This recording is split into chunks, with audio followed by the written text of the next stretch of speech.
স্থাপত্য অঙ্গনের নতুন নতুন কীর্তিকে স্বীকৃতি দিতে ৩৪ বছর ধরে জেকে আর্কিটেক্টস অ্যাওয়ার্ডস দিয়ে আসছে ভারতের জেকে সিমেন্ট লিমিটেড। প্রতিযোগিতার সর্বশেষ সংস্করণে বিদেশি বিভাগে প্রায় ২৫০টি প্রকল্পের মধ্য থেকে বর্ষসেরা স্থপতি হয়েছেন বাংলাদেশের মাহমুদুল আনোয়ার। রিয়াজ লিফটকে মাঠ থেকে বিচ্ছিন্ন করে দেখলে ভুল হবে, বরং মাঠটি বাড়ির হৃদয় আঙ্গিনা। বাড়ি আর মাঠ মিলেই সম্পূর্ণ হয় এই স্থাপনা। বাড়িটি দেখে আপনি বুঝতেই পারবেন না যে এটি এত ছোট জায়গায় বানানো।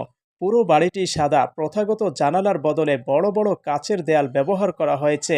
একটা আধুনিক বাড়িতে যা কিছু থাকা প্রয়োজন তার অনেক কিছুই এখানে আছে।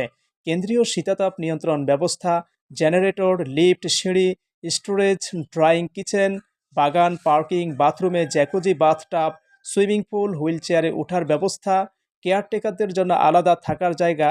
১,৩০০ বর্গফুটের মধ্যে এই সব কিছু রয়েছে, যাকে বলে ইউটিলিটি ম্যানেজমেন্টের চূড়ান্ত ব্যবহার। রয়েছে বৃষ্টির পানিকে দূষণমুক্ত করে ব্যবহার করার ব্যবস্থা।